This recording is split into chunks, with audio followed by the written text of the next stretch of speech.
이 시간에 다 같이 일어나셔서 오늘 우리에게 주신 하나님의 말씀 고린도전서 6장 1절에서 11절 말씀을 함께 읽겠습니다.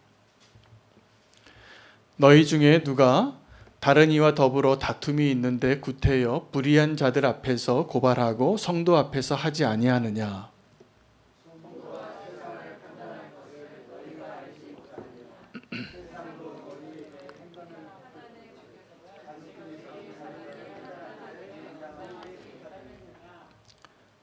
우리가 천사를 판단할 것을 너희가 알지 못하느냐? 그러하거든 하물며 세상 일이랴.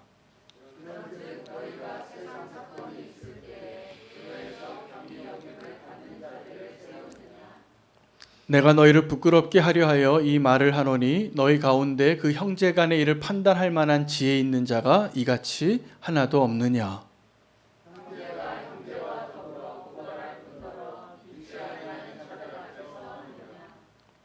너희가 피차 고발함으로 너희 가운데 이미 뚜렷한 허물이 있나니 차라리 불의를 당하는 것이 낫지 아니하며 차라리 속는 것이 낫지 아니하냐.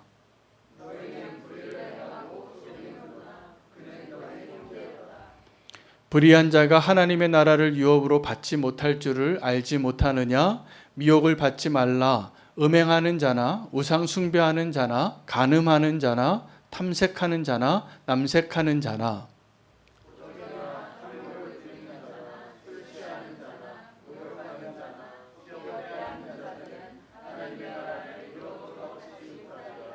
함께 읽겠습니다.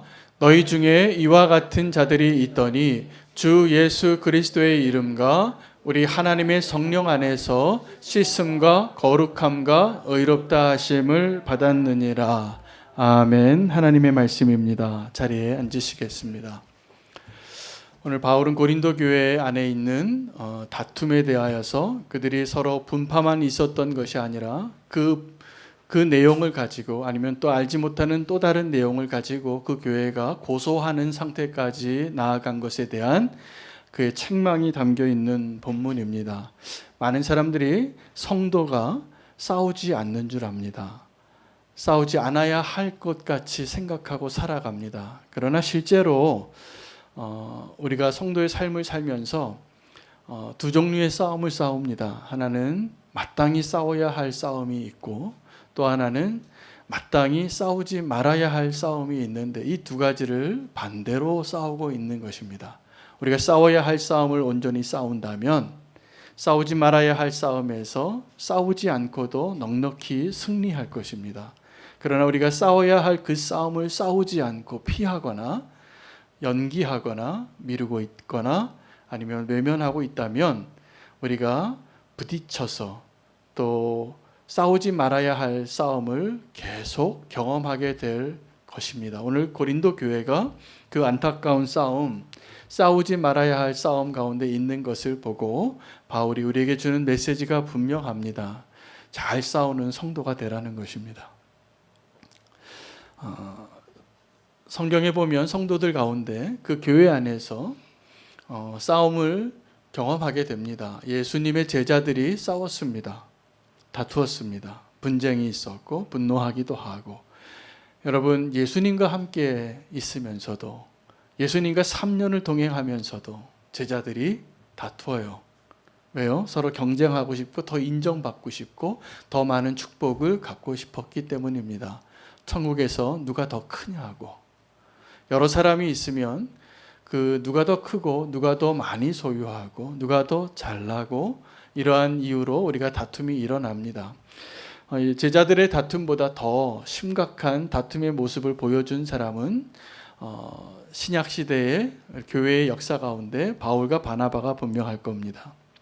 바울과 바나바는 초대교회의 안디옥 교회를 같이 개척하고 또 1차 전도여행을 은혜 가운데 잘 마치고 그리고 하나님의 영광에 두 사람이 정말 그 멘토와 또 멘티로서 아름다운 동역을 할 수 있는 모든 조건을 다 갖춘 두 믿음의 선배들이 어떻게 됐냐 하면 아주 작은 이유 하나 때문에 한 사람에 대한 의견이 달라서 마가라는 한 연약한 지체를, 성도를 같이 이 선교팀에 데리고 가야 되는가 말아야 되는가의 문제에 의견이 달라서 성경에 기록되어진 표현 그대로라면 심히 다투어서 안타깝게도 우리 정경이라고 기록이 되어진 우리 성경의 그 역사 속에서는 그 이후로 바나바가 등장하지 않습니다. 그때 너무 싸운 거죠.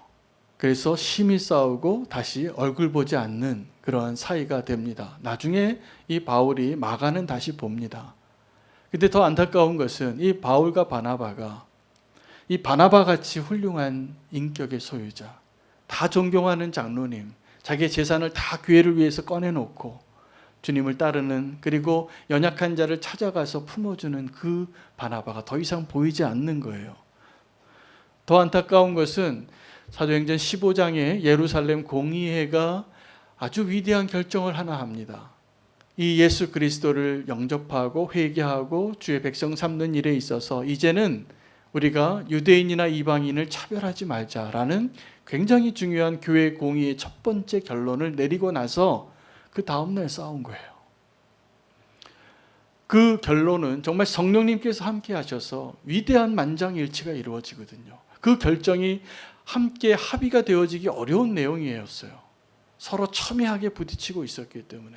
그러나 성령님께서 역사하시니까 그 일이 만장일치로 통과가 됐는데 그 다음에 다투는 거예요.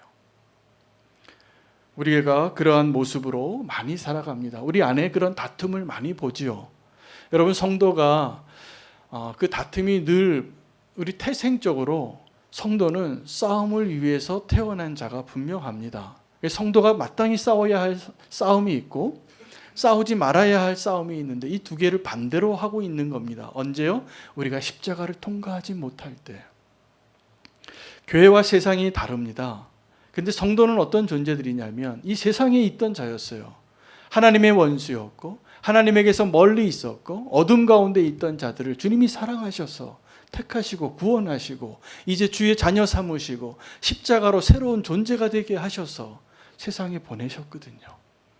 그럼 우리가 세상에 사는데 성도가 세상에서 살아가면서 부딪힙니다. 성도가 세상에서 살면 성도답게 살 때 당연히 경험하는 싸움들이 있습니다. 근데 그 싸움을 우리가 피하고 싶거나 외면하거나 다른 모습으로 다른 정체성으로 살게 되면 그 싸움을 잠깐 미룰 수 있어요. 그게 평화인 줄 알아요. 그러나 그렇지 않습니다. 성도는 이 세상에서 싸워야 할 그 싸움에서 결코 아무도 하나님께서 제외시키지 않았습니다. 그 싸움을 싸워야 우리가 진짜 싸움을 싸우는 것이고 그리고 싸우지 말아야 할 싸움을 싸우지 않게 될 것입니다. 그러면 성도가 이 세상에서 정말 그 싸워야 할 그 싸움에서 승리할 수 있는 유일한 비결이 뭐냐 하면 우리가 일관되게 사는 겁니다. 교회에서의 모습과 세상에서의 모습이 같으면 돼요. 그러면 더 큰 싸움을 싸울 것 같고 더 두렵게 만들 겁니다. 어떤 조직에서 크리스찬 청년이 직장 생활을 하게 될 때 그 위에 상사들이 사장님이 다 크리스찬이 아니고 크리스찬이 있어도 크리스찬답지 않은 크리스찬이에요. 근데 거기서 내가 믿음으로 성도로 사는 게 쉽지 않지요. 거대한 산 같습니다. 골리앗 같고 내가 감당해서 이길 수 없을 것과 같은 이 세상 앞에서 정말 승리할 수 있는 길은 정말 성도답게 사는 길이에요. 그 작은 승리가 나중에 산을 옮기고 끝까지 하나님의 나라를 만드는 위대한 능력의 근거가 될 것입니다. 그러나 그 싸움을 안 싸우는 사람들이 가면을 쓰는 거거든요. 여기서 성도 아닌 척하고 사는 것. 나중에 그 사람은 더 큰 싸움을 싸우게 될 겁니다. 더 어려워질 거예요. 그 싸움에서 일관되게 내가 성도로서의 부름을 받은 자로 사시기를 축복합니다. 오늘 고린도 교회가 다툼이 일어났는데 멱살 잡고 주먹질하는 싸움이 아니었습니다. 고소가 일어난 겁니다. 어떠한 일에 대해서 서로 송사가 일어났는데 바울이 보기에는 그 송사가 교회 안에서 형제들끼리 성도들끼리 서로 비난하고 또 그 고소를 누구에게 했느냐 하면 교회의 지도자에게 한 것이 아니라 교회 밖에 믿지 않는 자들 앞에서 그것을 판단해 달라고 요청하고 그 증인으로 또 그것을 판단할 만한 자로 교회에서 작게 여기는 하찮게 여기는 자 앞에서 그 일을 다루게 요청했다는 사실 때문에 바울이 분노합니다. 그리고 그것에 대해서 책망하면서 세 가지를 이야기해요. 너희가 이것을 모르느냐고. 첫 번째는 너희가 이 세상을 나중에 판단할 것을 너희가 모르느냐. 너희가 지금 왜 세상에게 판단을 받으려고 하느냐. 두 번째는 너희가 나중에 천사를 판단할 줄을 모르느냐. 천사가 좀 대단한 것 같지요? 그러나 너희가 나중에 천사를 판단할 자인데 천사에게 판단을 받는 자와 같은 모습으로 이 땅의 모습으로 사는 것에 대해서 책망합니다. 세 번째는 하나님 나라의 유업에 대해서 이야기해요. 너희가 이 하나님의 나라의 유업을 받을 자인 것을 모르느냐고. 이 세 가지 책망을 통해서 성도의 싸움을 분별하고 우리가 싸워야 할 싸움과 싸우지 말아야 할 싸움을 잘 구별하시기 바랍니다. 여러분, 세상과 교회는 같이 공존하지만 전혀 다른 영역입니다. 우리가 교회로 존재하는데 교회가 클까요? 세상이 클까요? 네, 교회가 여럿이 있고 또 우리가 지금 너무나 작은 공간에 적은 숫자가 모이지만 우리가 세상보다 큰 존재라는 것을 믿으셔야 합니다. 왜일까요? 이유는 교회의 머리가 그리스도이시기 때문입니다. 하나님이 우리의 머리이시기 때문이에요. 우리는 여전히 연약합니다. 그리고 연약한 그 지체들을 통해서 주님께서 우리를 교회로 세우셨는데 교회가 이 땅에서 연약하고 세상이 핍박하며 그냥 감옥에 들어가고 다 짓밟히는 존재 같지만 또 심지어는 우리가 연약해서 정말 부끄러운 모습으로 드러날 때도 많이 있죠. 스캔들도 막 일어나고 성도가 교회가 막 싸워서 분열이 일어나고 세상에서 손가락질 당할 만한 일들을 경험하지요. 그러나 우리가 나중에 세상을 판단할 자라는 걸 아셔야 됩니다. 우리가 세상에 속한 자가 아니기 때문입니다. 나중에 예수 그리스도와 함께 왕노릇할 때 우리가 이 세상을 판단할 자가 될 것입니다. 두 번째, 천사입니다. 여러분, 천사는 우리가 잘 몰라요. 영적인 존재라서. 그래서 어떤 착한 사람을 보면 우리가 그런 표현을 쓰죠. 저 사람 천사 같다고. 아름답다는 의미도 있고 착하다는 의미도 있을 겁니다. 천사 같다는 표현에는. 천사가 우리보다 더 우월하고 우리보다 더 높은 존재 같지만 그가 비록 우리보다 더 많은 것을 알고 더 많은 능력을 가지고 더 위대한 일을 맡고 있을지라도 본질적으로 천사는 우리의 밑에 있는 존재예요. 왜냐하면 천사는 영적인 존재고 더 많은 일들을 맡겨진 하나님의 심부름꾼에 불과하고 우리는 비록 지금 연약해서 개하고 싸워도 이길 수 없을 정도로 연약함이 있을지 모르겠지만 우리는 하나님의 형상을 따라 하나님의 모양을 따라 하나님께서 우리와 함께 소통하시고 인격적인 관계를 맺으시고 우리를 통하여 우리의 예배를 받으시고 우리의 찬양을 받기를 원해서 지으신 존재예요. 그러니 우리가 누군지를 알아야 돼요. 그걸 모르면 싸워요. 세상적인 방법으로. 그리고 그 싸울 때 그 판단하는 것을 세상의 사람들에게 그리고 교회에서 미천하게 여기는 자에게 부탁하는 거예요. 누가 옳으냐고. 그런 일이 일어나지 않기를 원합니다. 여러분, 천사를 너희가 판단할 줄을 알지 못하느냐라는 그 책망에는 너희가 누군지 알라는 거예요. 천사보다 더 우월한 존재라는 것.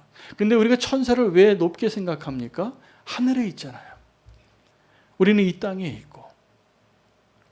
여러분, 그런데 이 땅에 있는 것들 가운데 우리가 하나님 우리에게 맡겨주신 것들에 대해서 작은 것에 충성하게 될 때 하나님께서 더 큰 것을 맡깁니다. 여러분, 이 세상에 살아갈 때 제일 좋은 거 뭡니까? 돈이에요. 돈이 하나님의 자리에까지 버금가게 하나님과 돈을 겸하여 섬길 수 없다라고 예수님께서 말씀하실 정도로. 자, 그런데 예수님이 다른 비유에서 이 땅에 맡겨주신 그 돈을 잘 다루는 것을 작은 일에 충성하였으니 내가 나중에 큰 일을 맡기리라 이야기할 때 그 작은 일이 돈이에요. 달란트 비유에서 달란트 하나를 맡기고 또 하나의 달란트를 또 주시고 그 갑절로 더 많은 사람에게, 있는 자에게 더 많이 있게 하신 그 비유에서도 그 달란트가 의미하는 게 무엇입니까? 이 땅의 돈이고 우리에게 허락하신 은사이고 이 땅에 있는 것들이에요. 이 땅에 있는 것들이 아무리 좋고 대단해 보여도 작은 것이라는 것이죠. 그런데 이 하늘에 있는 것들조차도, 이 천사들까지도 우리가 판단할 자라는 것을 알라는 것입니다. 세 번째는 이 하나님 나라에 대한 거예요. 하나님 나라를 너희가 유업으로 받을 자라는 것을 알지 못하느냐. 누군지를 가르쳐 주는 겁니다. 지금 잘못된 싸움을 싸우고 헛된 싸움을 싸우고 있기 때문에. 여러분, 야곱이 축복을 원했던 자입니다. 그래서 형을 속여요. 형을 속여서 그 팥죽 한 그릇과 장자의 명분을 바꿉니다. 여러분, 그렇게 팥죽하고 하나님이 정하신 장자의 축복하고 바뀌어집니까? 아닙니다. 그거 아무리 팥죽하고 바꿔도 바뀌어진 게 아니에요. 아버지를 속여서 아버지의 축복을 받으려고 합니다. 그래서 아버지가 노년에 눈이 희미해져서 두 아들을 분간하지 못할 정도로 연로해졌는데 그 연로한 아버지를 어머니가 함께 속여서 형 옷 입히고 짐승 잡은 털을 팔에 붙이고 음식을 사냥한 고기가 아니라 어머니가 집에서 양 잡아서 요리한 거 가지고 아버지 앞에 가서 그렇게 속여서 아버지도 의심이 났어요. 이 털은 에서의 털인데 목소리는 야곱의 목소리로다. 그리고 반 의심 반 믿음, 그렇게 하면서 그래도 의심이 가면서도 축복을 했어요. 자, 그러면 그렇게 한 축복이 과연 축복이 됩니까? 아니에요. 이 성경은 그 야곱의 어리석음을 드러내려고, 너희가 그렇게 축복을 받기를 원해서 형을 속이고 아버지를 속여도 그 축복 받을 수 없다, 그 이야기하는 거예요. 여러분, 야곱은 원래 축복 받으려고 태어났어요. 하나님이 다 정하셨어요. 순서 바뀌어서 작은 자가 큰 자를 섬길 것이라고 미리 예언하셨어요.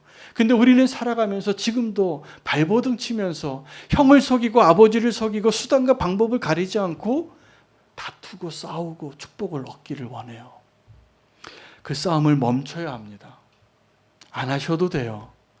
하나님이 저와 여러분을 축복하려고 부르셨어요. 가만히 있어도 축복의 존재예요. 그것을 모르고 내가 누구인지를 모르고 그렇게 헛된 발버둥질을 하고 있는 야곱과 같은 우리의 모습을 지금 바울이 고린도 교인들을 향하여 다시 한번 책망하고 있는 것입니다. 그 바울이 고린도 교회 성도들에게 하나님의 나라 유업을 받지 못할 불의할 자들에 대해서 이야기합니다. 뭐라고 말하면서 그렇게 이야기하냐면, 불의한 자가 9절에 하나님의 나라를 유업으로 받지 못할 줄을 알지 못하느냐. 여러분, 하나님의 나라를 불의한 자가 받지 못합니다. 아멘입니까? 네, 그러면서 그 불의한 자를 설명해요. 굳이 9개 종류의 불의를 설명하면서 그 9개가 제가 한번 읽겠습니다. 음행하는 자, 우상 숭배하는 자, 간음하는 자, 탐색하는 자, 남색하는 자, 도적질하는 자, 탐욕을 부리는 자, 술 취하는 자, 모욕하는 자, 속여 빼앗은 자들은 하나님 나라를 유업으로 받지 못하리라. 제가 보기에 이 이야기에 그 고린도의 성도들이 다 동의했을 거예요. 근데 바울이 뭘 얘기하고 싶었냐 하면 너희가 이 사람들이라는 거예요. 예수님께서 현장에서 간음한 여인을 이제 자유케 하시려고, 너도 가서 죄를 짓지 말라, 이 메시지 전하려고 땅바닥에다 글씨를 쓰시고 그 사람들 모여서 돌로 던지려고 하는 그 사람들의 발걸음을 바꾸셨어요. 지금 바울이 예수님이 땅바닥에 글씨 쓰신 것과 동일한 이야기를 하는 겁니다. 하나님의 나라를 유업으로 받지 못할 이 불의한 자들이 이러한 자들인데, 너희들 가운데에도 11절입니다. 너희 중에 이와 같은 자들이 있더니, 무슨 얘기냐 하면 내가 너의 과거를 다 안다. 너희들 과거에 다 이런 불의한 자들이었지 않냐고 얘기하는 겁니다. 바울이 고린도 교회 성도들에게만 얘기한 겁니까? 아니에요. 오늘 저와 여러분에게 다 해당되는 거예요. 하나님의 나라를 유업으로 받지 못할 자들이었어요, 우리가. 그런데 이제 우리가 그 하나님의 나라의 유업을 받을 수 있는 자가 되었어요. 왜요? 예수 그리스도의 이름으로 성령 안에서 너희가 씻음을 받고 거룩함과 의롭다함을 얻었느니라. 이 이야기를 하는 거예요. 바울이 그들을 부끄럽게 하려고 이 글을 쓴다라고 이야기합니다. 내가 너희를 부끄럽게 하려고 내가 너희의 과거에 대한 이야기를 다 이야기하고 있다. 너희가 어떤 삶을 살았는지 내가 다 안다. 그런데 정말 그들이 부끄러워해야 할 이유, 그들을 부끄럽게 하는 이유는 그들의 과거가 아니라 지금 현재의 모습이에요. 지금 내가 누구인지 알지 못하고 나의 미래가 어디로 향하는지 알지 못하고 사는 것이, 그것을 모르고 사는 사람이 부끄러운 사람이에요. 우리의 과거는 어찌하든지 우리가 다 십자가를 통과하면 바뀌었어요. 우리의 삶이, 존재가 예수 그리스도의 십자가의 능력으로, 십자가가 그걸 가능하게 해요. 우리가 부끄러운 이유는 내가 지난 과거에 어떤 죄를 지었기 때문에 부끄러운 것이 아니라 오늘 내가 반드시 서 있어야 할 그 모습으로 서 있지 못한 것이 부끄러운 거예요. 앞으로 내가 무엇을 위해 살아야 하는가가 분명하지 못한 것이 부끄러운 거예요. 그런 사람들이 싸우거든요. 그 싸움을 싸우지 못하고 십자가를 통과하지 못한 사람들이 싸워요. 싸우지 말아야 할 싸움을 싸워요. 그 헛된 것을 여전히 붙잡고 있어요. 성도가 오늘 바울의 깨우침대로라면 이 세 가지에서 분명합니다. 너희가 세상을 판단할 자가 아니냐, 너희가 천사를 판단할 자가 아니냐, 너희가 하나님 나라의 유업을 받은 자가 아니냐. 내가 누구인지 분명히 아시기를 바랍니다. 그리고 바울이 하나를 더 이야기해요. 너희가 지금 다투고 있는데, 너희가 지금 고소하고 싸우고 있는 그 사람이 바로 너의 형제인 것을 알지 못하느냐. 선교지에 많은 선교사님들이 아름답게 헌신해서 하나님의 나라를 위하여 많은 대가를 지불하고 자기 배를 내버려 두고, 아버지 집을 내버려 두고, 자기 직장을 내버려 두고 선교지로 가서 인생을 드립니다. 아름답죠. 근데 그 선교사님들이 가서 누구랑 싸우냐 하면 현지인하고 싸우는 게 아니라 선교사들끼리 싸워요. 그 좁은 곳에 동일한 사역하는데 다 열심히 특심이라. 그리고 선교사들이 다 성격이 있어요. 한 성깔해요. 그래서 자기가 옳다고 생각하는 걸 타협을 못 하더라고요. 대부분. 별것도 아닌데 작은 것 가지고 의견이 다르면 얼굴을 안 봐요. 제가 선교단체에서 인사 담당자로 섬겼습니다. 몇 년을. 제가 하는 일이 뭐였냐면 다 그거 화해시키는 거예요. 지나고 나면 다 별거 아니고 다 소중한 사람들이에요. 그것을 통과하고 그 관계를 회복한 선교사님들이 다 그 고백을 해요. 내가 그 사람 그렇게 판단하고 도저히 용납이 안 됐는데 지나고 보니까 그분이 참 하나님이 사랑하는 분이라는 걸 알게 된 거예요. 내가 그렇게 용납이 안 되는 사람, 내가 그렇게 함께하고 싶지 않았던 사람, 어떻게 저런 사람이 선교사로 나올 수가 있나 라고 막 따지고 용서할 수 없었던 그 사람이 하나님이 너무나 사랑하는 사람이에요. 내 형제예요. 귀한 선교사예요. 그런데 함께 동력하면서 싸워요. 하나 되지를 못해요. 여러분, 지금 교회 안에서도 동일합니다. 교회 안에서 정말 우리를 힘들게 하고 가정 안에서 정말 우리를 힘들게 하는 사람이 흉악범들이 아니에요. 너무나 사랑하는 그 누군가예요. 근데 내 기대에 안 맞아요. 그래서 그 사람을 묵상만 하면 한숨이 나와요. 그 사람만 묵상하면 못 살 것 같아요. 얼굴 좀 안 보고 싶어요. 근데 그 사람이 과연 그런 사람이냐고요. 내가 누구인지, 그리고 그 사람이 누구인지 발견하지 못하면 우리는 싸우지 않아도 될 싸움, 싸우지 말아야 할 그 싸움에 내 인생을 다 허비하고 있는 거예요. 자유케 되시기를 축복합니다. 그 고린도 교회 성도들이 그 다툼 가운데, 고소 사건 가운데, 재판 가운데 누구를 증인으로, 누구를 판사로 세웠냐면 교회 안에서 경히 여기는 자들에게 너희가 가서 묻고 판단해 달라고 묻냐고. 제가 보기에 그 경히 여기는 사람들이라고 표현한 그 사람은 사회적인 지위는 좀 높았을 것 같은 생각이 좀 듭니다. 공부를 좀 많이 했거나 아니면 사자가 들어가 있거나 아니면 뭐 하여튼 세상적으로는 그것을 인정할 만한 권위를 가질 수 있는 사람이겠지만 바울이 보기에는 그 사람들이 교회 안에서 작은 자예요. 그 문제를 다루고 판단하기 위해서 정말 교회의 영적인 지도자에 가서 묻지 않고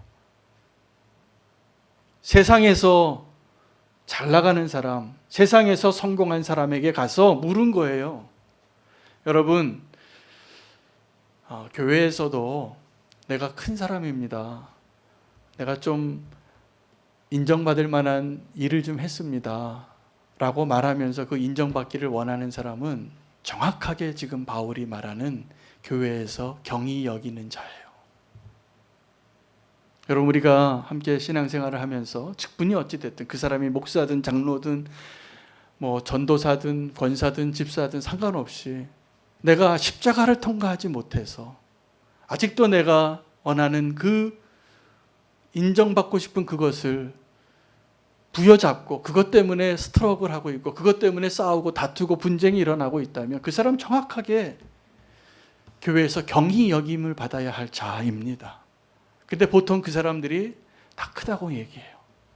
보통 그 사람들이 다 내가 높다고 얘기해요. 여러분, 그래서 이거 하나는 분명합니다.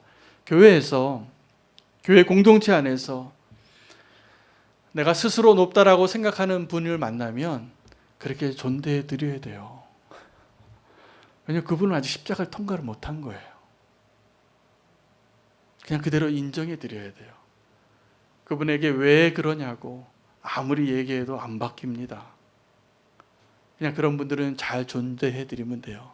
그래서 교회에서는 경히 여길 만한 분들을 잘 배려해 드려야 돼요. 연약한 자들이에요. 목소리에 힘주고 또 내가 인정받을 자라고 여기는, 그렇게 여김을 받고 싶고 인정받고 싶은 분들은 그렇게 대해 드려야지 살맛이 나요. 그러나 정말 십자가를 통과한 사람들은 정반대예요. 그게 교회에서 정말 중요한 사람이에요. 교회에서 정말 큰 사람들이에요. 이 문제가 있을 때 누구에게 나아가야 되겠습니까? 정말 영적인 권위자 누구를 얘기하냐면 사실은 바울 자기를 얘기해요. 자기에게 안 찾아오고 그 안에서 자기가 보기에는 하찮은, 교회에서 하찮이 여겨야 될 사람인데 세상에서 자리를 좀 하고 있다고 그 사람을 세우고 그 사람에게 가서 판단해 달라고 한 것이 안타까운 것입니다. 여러분, 교회에서 정말 큰 사람은 양보합니다. 자기를 드러내지 않습니다. 교만한 사람이 자기를 드러내고 싶어 하잖아요. 우리가 정말 교회에서 십자가를 통과한 사람은 자기를 드러내고 싶은 게 불편해지는 거예요. 그 싸움을 싸워야 합니다. 진짜 이기는 것은 사실은 우리가 그리스도 안에서는 지는 게 이기는 거잖아요.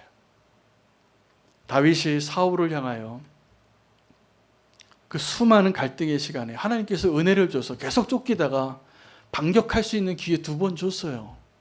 사울을 죽일 수 있는. 근데 사울이 하나님께 기름 부은 받은 자에게 손대는 것이 두려워서 죽이지 않습니다. 그래서 진짜 이기는 거예요. 나중에 그 사울 왕에게 증거를 보여주죠. 옷 조각을, 그리고 물병을, 창을 보여주면서 내가 아버지 죽이려고 하지 않습니다. 장인어른. 왜 이렇게 벼룩 같은 나를 이렇게 죽이려고 하냐고. 그때 사울이 정말 패배를 인정해요. 너는 나보다 낫다. 하나님 너를 축복하시는 게 맞다. 여러분, 이게 승리입니다. 우리가 원수를 칼로 찌르고 주먹을 휘두르고 재판에서 이기고 이게 승리 같죠? 이게 승리가 아니에요. 성도가 누려야 할 승리는 그게 아니에요. 그런 싸움에서는 다 지는 게 이기는 거예요. 그래서 이 바울이 고린도 교회 성도들을 향하여 너희가 서로 피차 고소하고 있으니 둘 다 허물이 이미 있다.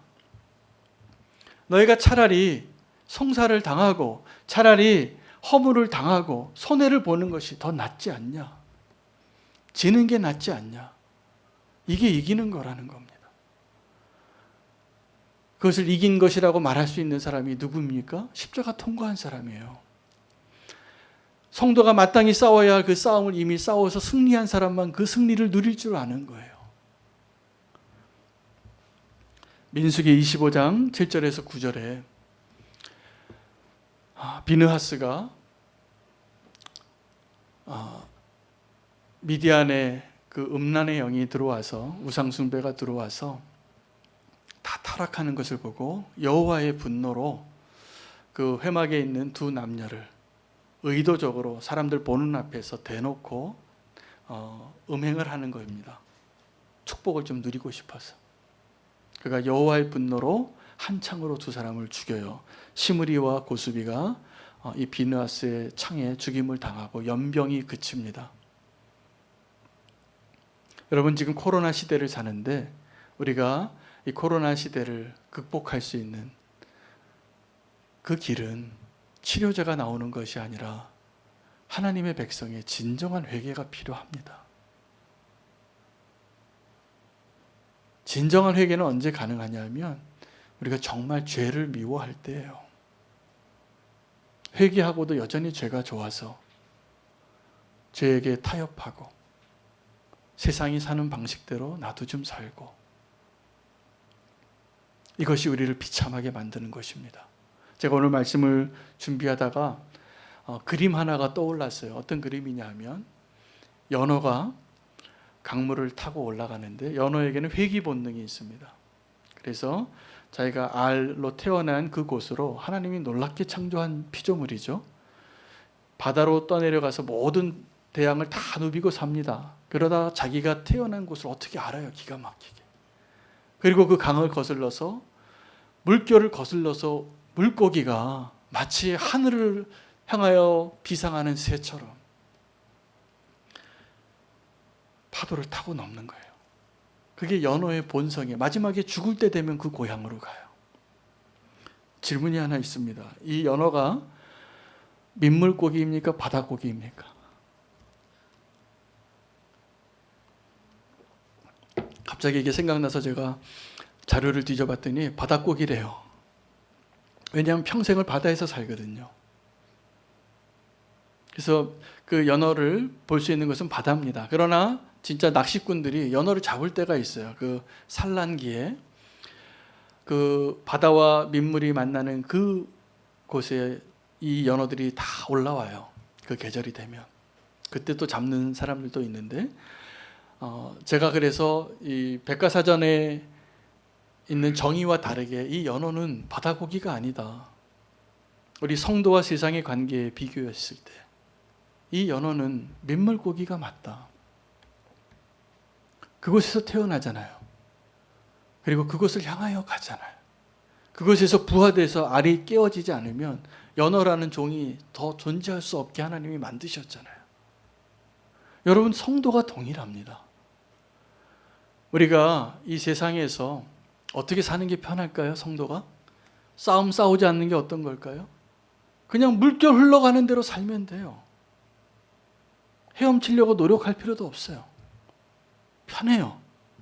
그러나 연어가 연어다우려면, 성도가 성도 같으려면 이 파도를 거슬러서 고향으로 갈 줄 아는 그 본성으로 살아야 합니다.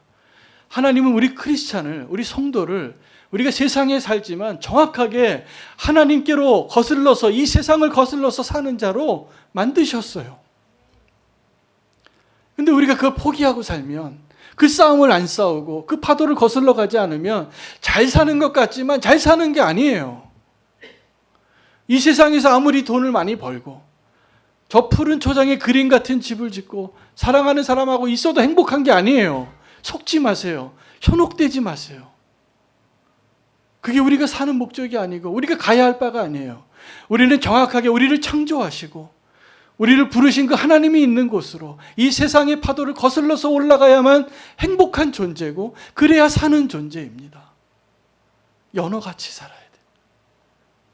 우리가 태어난 곳으로, 우리 아버지가 있는 곳으로, 이 세상에서 이 세상의 방식대로 그냥 흘러가는 존재로 살지 마시고 그 파도를 거슬러 올라가는 자가 되시기를 축복합니다. 그게 우리가 싸워야 할 유일한 싸움이에요. 그게 죄를 대하여 싸워서 이기는 것이고, 그것이 내 본성을 거슬러서 이기는 싸움이고, 여러분, 그 싸움 싸우지 않고 아무리 그럴듯하게 종교 생활해도 사는 게 아닌 거예요. 살아있는 그리스도인으로 사시기를 축복합니다. 그 싸움을 포기하지 않고 죽는 날까지 십자가 앞으로 나아가야 돼요.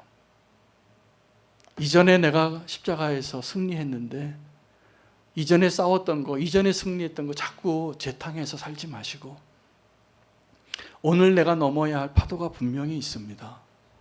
오늘 내가 부인해야 할 내 자신의 모습이 분명히 있습니다.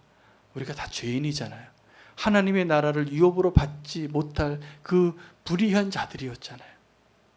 근데 이제 예수 그리스도의 이름으로 성령 안에서 우리를 깨끗게 씻어주시고 거룩하게 해주시고 의롭다 해주시는 그 자로 우리를 십자가의 능력으로 새롭게 하신 것입니다. 우리가 싸워야 할 그 싸움은, 우리가 넘어야 할 파도는 거기에 있습니다. 성도들끼리 싸우지 마시고 가족 안에서 싸우지 마세요. 그는 우리가 사랑해야 할 형제입니다. 함께 구원받은 자예요. 그곳에서 싸우지 마시고 정말 십자가의 능력으로 싸우고 진정한 승리를 고백할 수 있기를 원합니다. 오늘 찬양 한 곡을 함께 부르고 또 주님 앞에 십자가 앞에 나아가기를 원합니다. 우리 김영인 선교사님 몇 달 전에 주님의 품으로 안기셨는데 죽기 전에 마지막에 고백했던 그 고백이에요. 너무나 아름다워요. 저는 이 찬양을 지금도 눈물 없이 부를 수가 없어요. 그 십자가의 자리로 자기가 죽을 것이 분명한데 거기서 소망을 보았고 생명을 보았고 그 십자가의 자리로 담대히 나아가서 지금 주님 품에 계신 분이에요. 우리가 싸워야 할 그 싸움을 그 부르심의 자리에서 십자가로 담대히 나아가기를 결단하며 찬양하겠습니다.